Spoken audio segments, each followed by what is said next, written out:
Hello and welcome to the July 2018 layout update for the Trent Valley Railway. In this update, I'll take you on a tour of the incline so far. This is the first corner that the incline has to negotiate, and I've cut out the curve there with the plywood. I'll talk about the next steps for the incline, and the next stage of this is then to add in those timber frames coming out from the walls, and I'll test some of the rolling stock up and down the incline.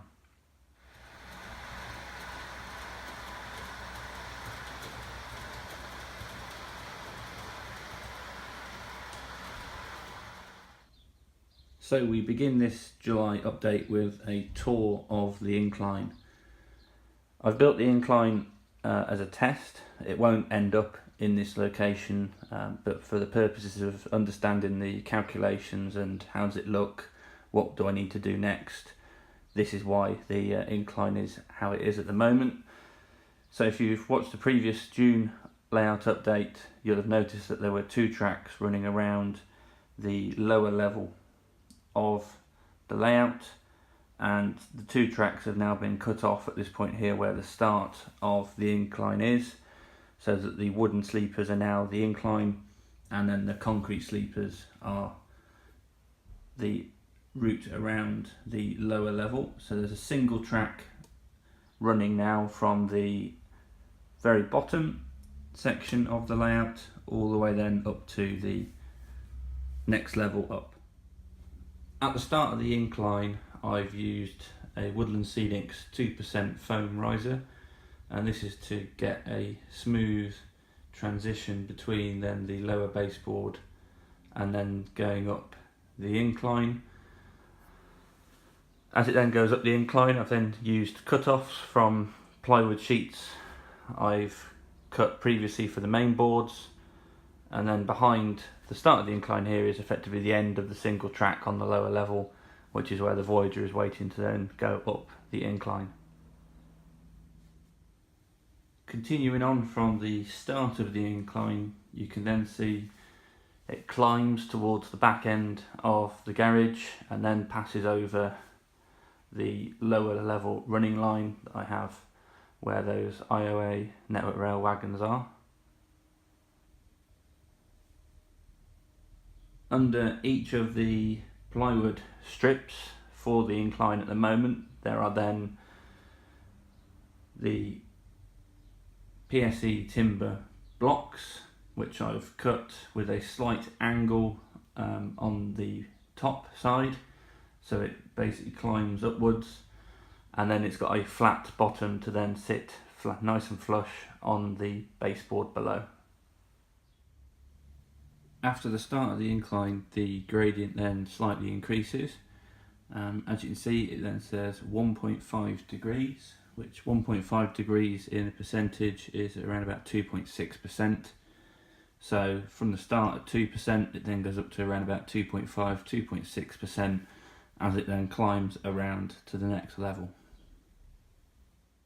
This is the first corner that the incline has to negotiate, and I've cut out the curve there with the plywood, hopefully to reuse later on. And as it then comes around, there's then a small section of straight where it continues to climb before then another curved section as it goes underneath the next layer up, so it's effectively in between then the lower level and the next layer above that.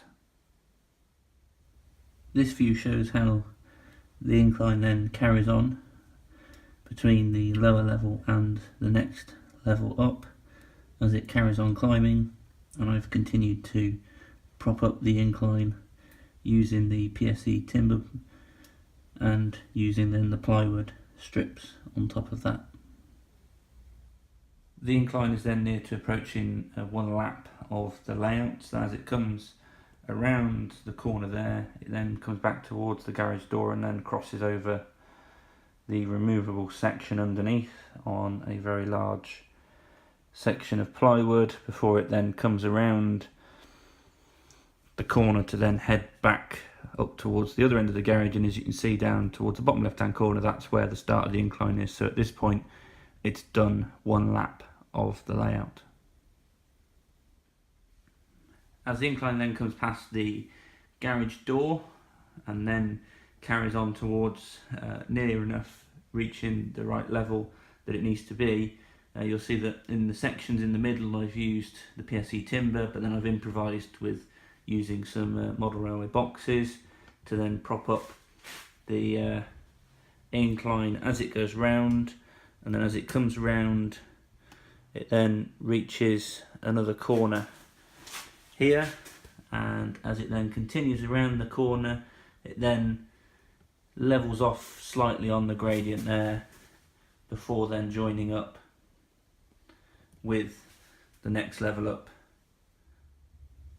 And then finally, as it comes around onto the level here, it then just carries on, and I've just got a length of track sat up here so that I can stable a long enough train and then swap the loco around and then send it back down again. As I said earlier in the video, the incline at the moment is just for test purposes. It gives a good indication of what it would look like. You'll see at the moment there's a single track on there. My intention is to have a double track, so the corner pieces that I've already cut out will allow for a double track alignment around there, and then areas where it is only able to be single at the moment, I will make sure that that's double going forwards. But what this also does enable me to do, particularly here where the incline then meets the next level above the lower level, it gives a very good indication as to how I might need to construct the incline. And the next stage of this is then to add in those timber frames coming out from the walls, have them at the right height to then put across the plywood sheets across that, but obviously put the plywood sheets on then at the gradient required, and then send it around and alongside the edge of the wall all the way around. Here we have a Direct Rail Services Class 68 with some IOA network rail wagons behind it, and we'll now take this for a test and show you some shots from around the incline.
And here is a Virgin Voyager, which will also take up the incline for a test and some running shots.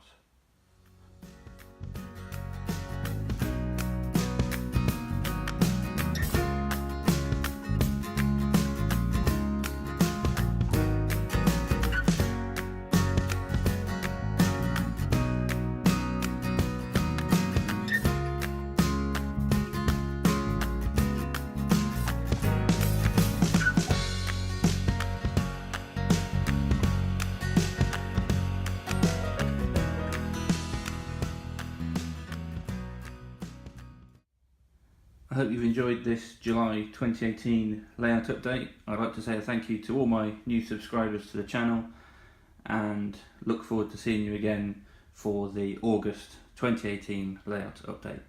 Cheers.